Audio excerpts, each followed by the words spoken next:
Hello there. I'm Scotty. You're not. So after having my din, I'm finally ready to talk about. I saw TRON Ares, and I liked it. I saw TRON Ares, and I liked it. Jared Leto was freaking awesome. Well, he was Jared Leto levels of awesome, but he was still. Cause let's get this over. Let's get this over knowing here, okay? Real reason people are not going to see this movie is because of Jared Leto, and they've lost faith because of Suicide Squad. Which I don't care what you say, it's a good movie. I like it better than James Gunn's The Suicide Squad. There, I said it before. I'll say it again. And Morbius, which I thought was okay.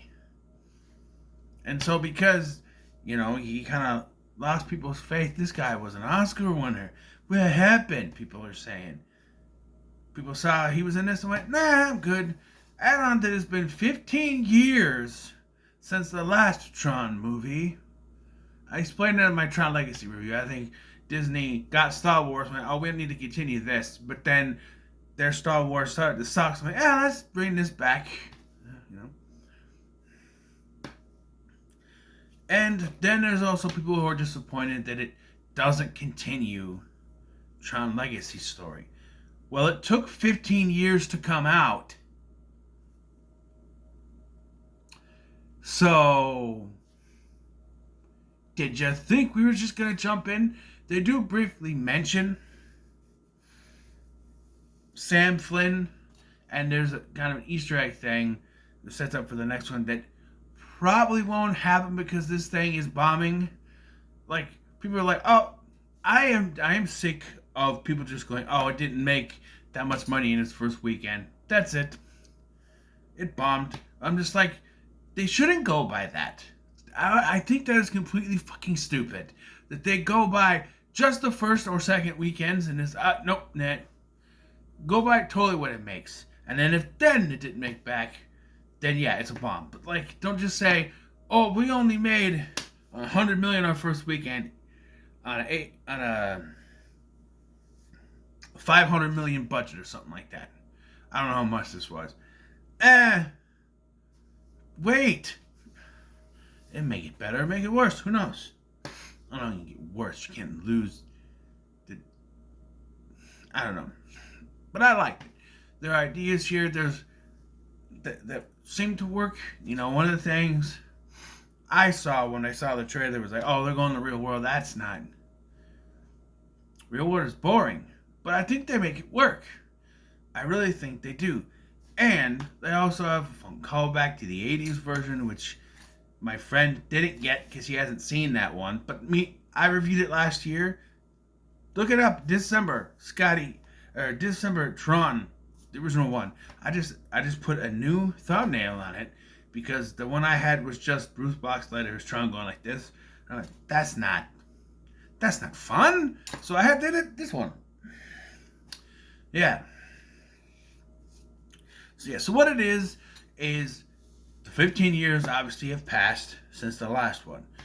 Sam Flynn has given up the company despite the fact he didn't have the company. He still owned it, but he put Alan in charge. So he's like, oh no, I gave it up. They gave it up to these sisters, Eve and her other sister who dies from cancer, I think it is. Ares brings it up, but I don't know what that word means. I think it's a cancer. I don't know it's a big word that I can't spell or remember what it is, but yeah. Now, Edward Dillinger's grandson, Julian. Yeah. Who was played by Evan Peters, is now in charge of Dillinger Tech, whatever it's called, along with his mother, who is the oldest child of Edward. So, Gillian Anderson is playing the oldest child of David Warner's character from the original. So I'm assuming that the Dillinger from the last one, Cillian Murphy, was her brother. And I think it's freaking hilarious. I try to stop myself from laughing.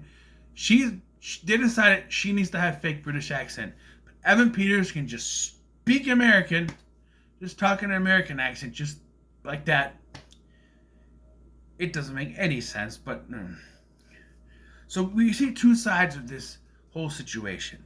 There is a way to reconstitute grid stuff into our world. Dillinger wants to use it to make weapons. Eve wants to use it to better mankind for things like ending world hunger and stuff like that. The problem, they haven't found a way to reach permanence. You only get like a half hour, 29 minutes. Why it's an odd number, I don't know, but 29, you only get 29 minutes and then right?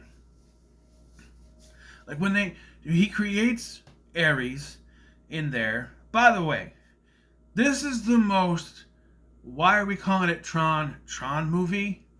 Because like the first one, Tron was a thing. He was in there. He was a character. The second one, he kind of had a bit of a purpose. This one, not even in the movie. So why are we calling it TRON? Because it's connected to the other two in some way, shape, or form. So yeah, and it's important to note that while like Sam Flynn gave up the company, he left. No one knows where he is, but I assume he's still there. And Kevin Flynn still hasn't been found.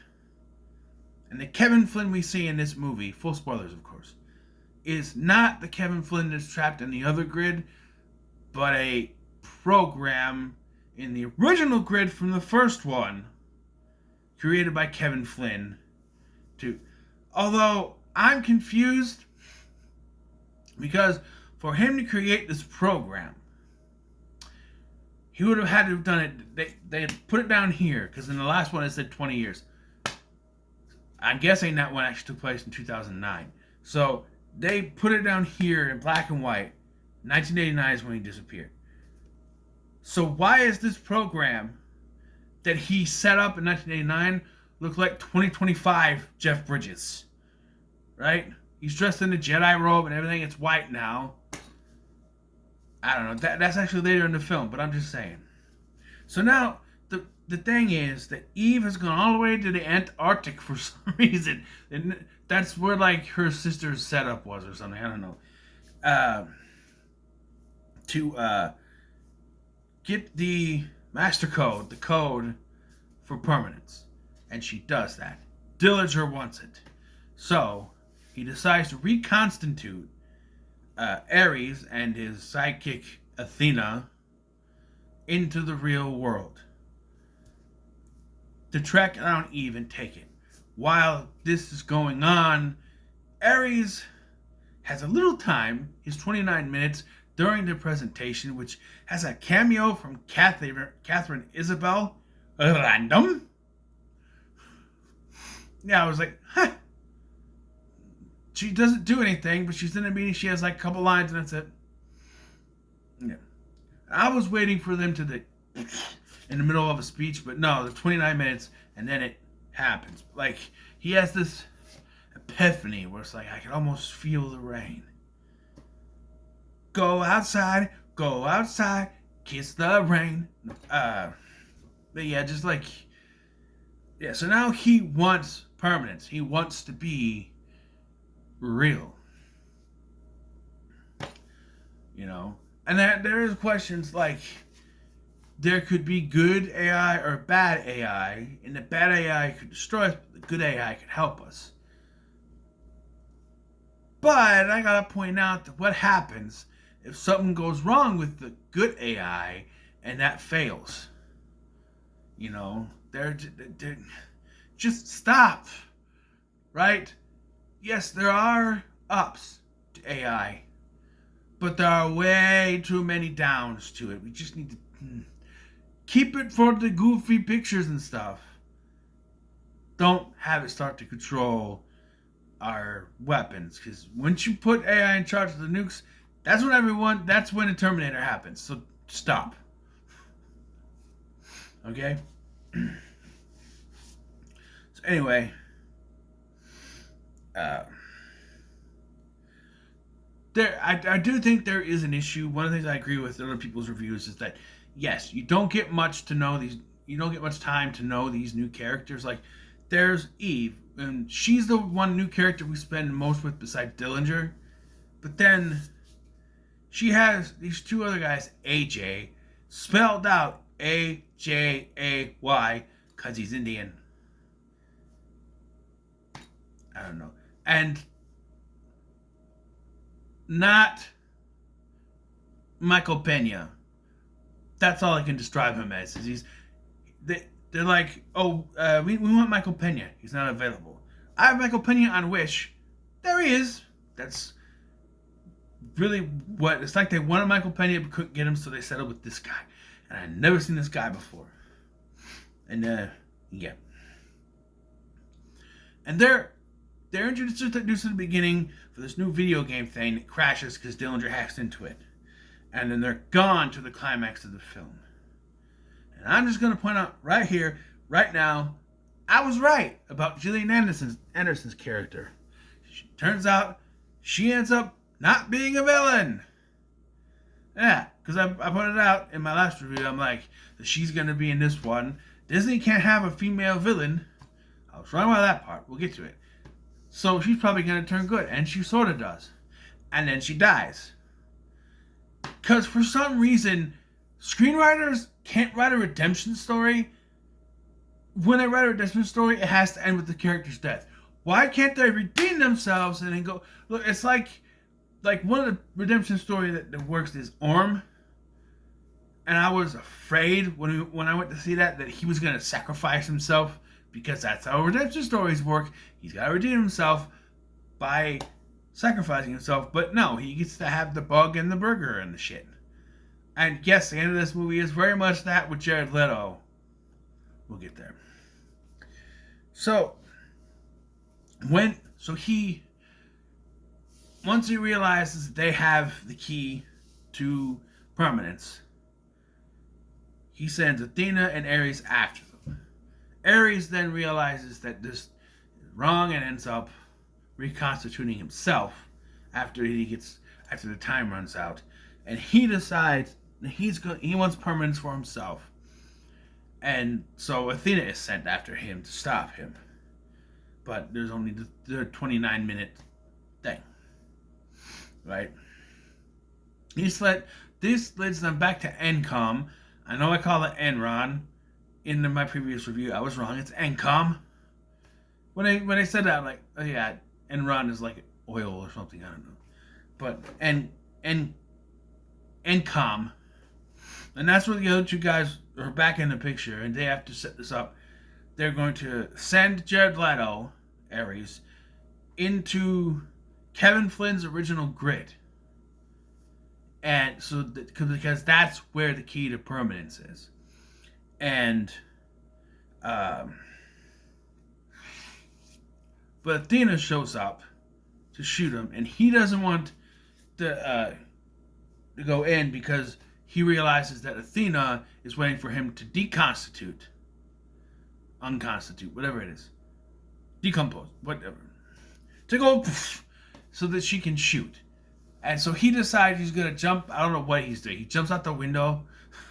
And but she zaps him into the grid anyway. And then we wait a long time to go back to this. Really? Because now we focus on she decompose. She takes way longer, even though she goes out right after him. She takes a little bit longer. I always feel like I know that there's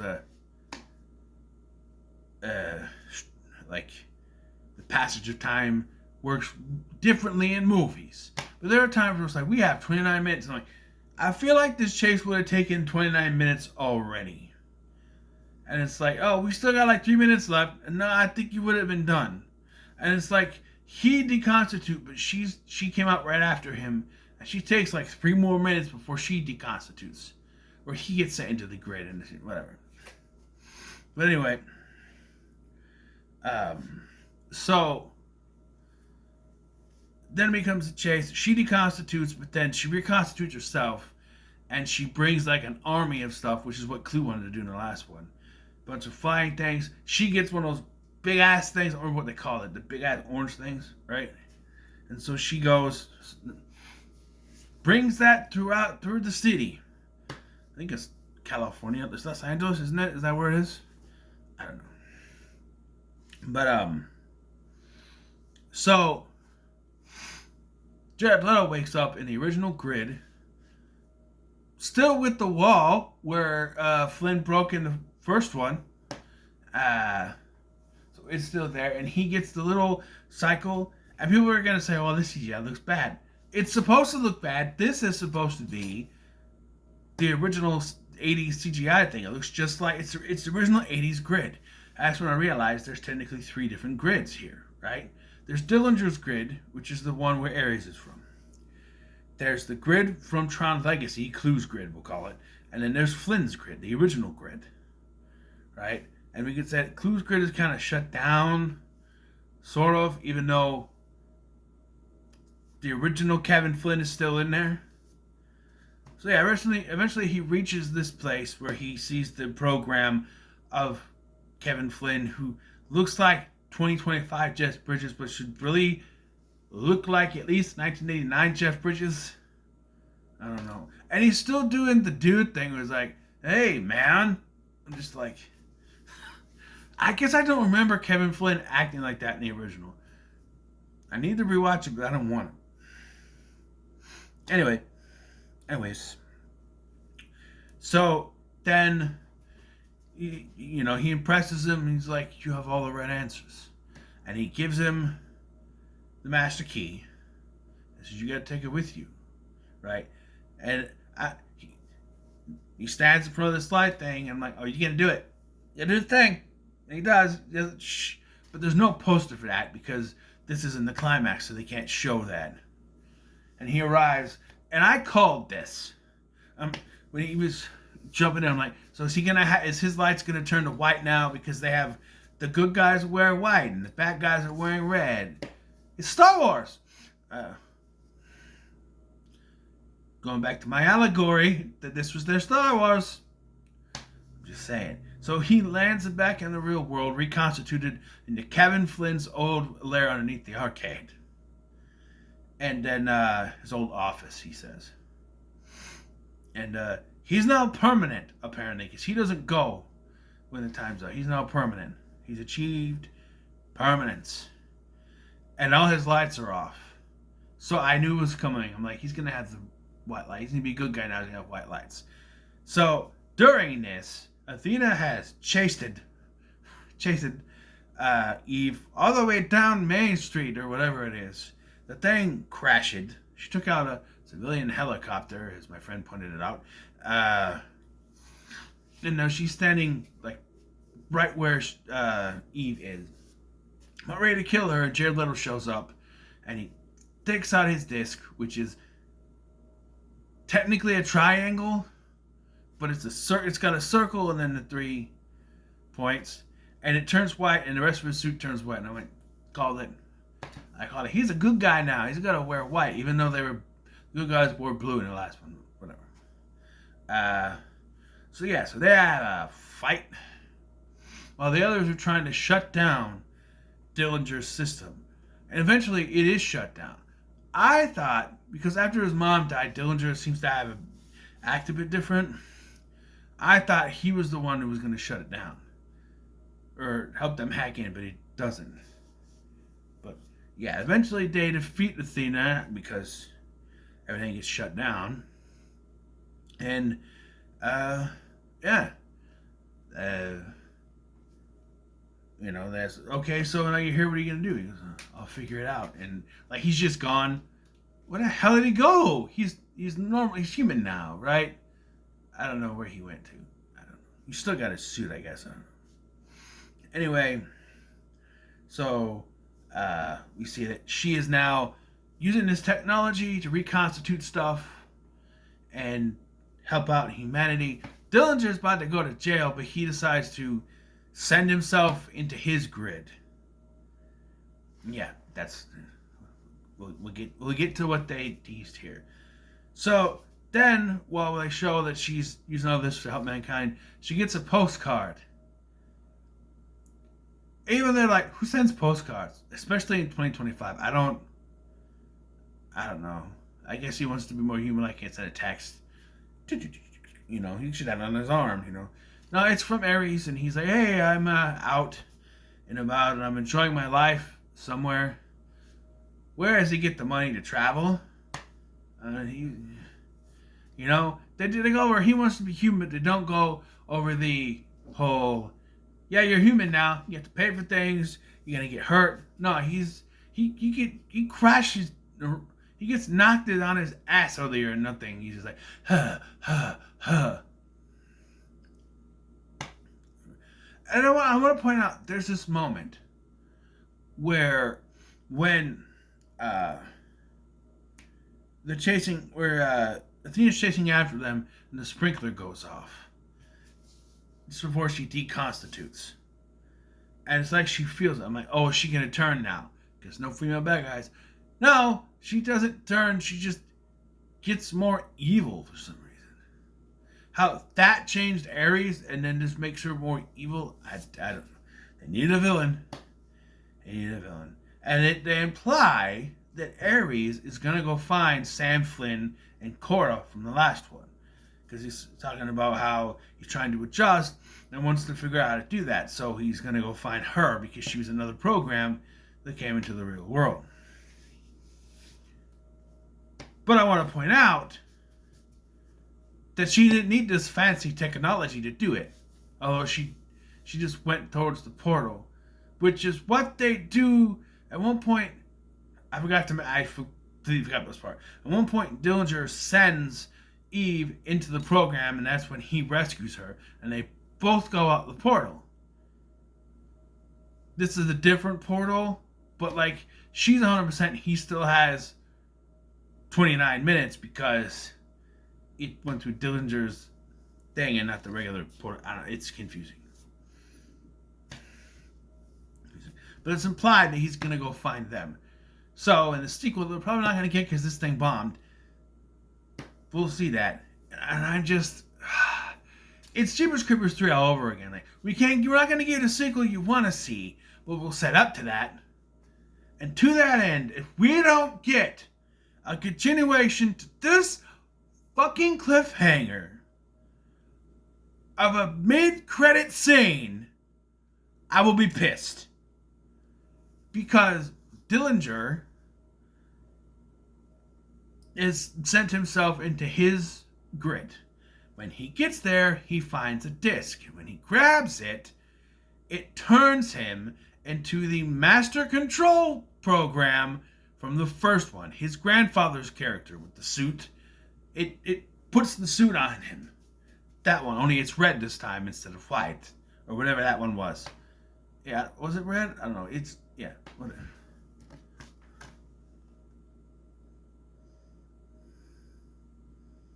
Of course I don't show it on here. No. But it's that suit. It's that suit.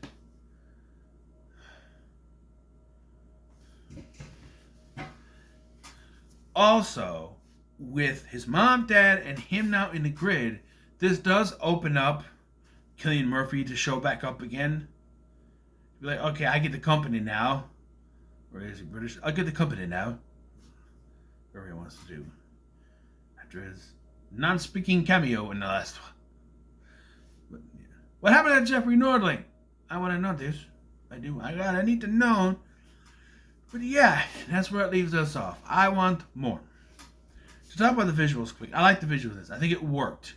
Putting it in the real world, it worked. I wonder how much of that was practical. I was a little confused because, like, you see the light cycles in the game, in the grid, and you got this light behind them. Well, in the real world, the light is actually a thing.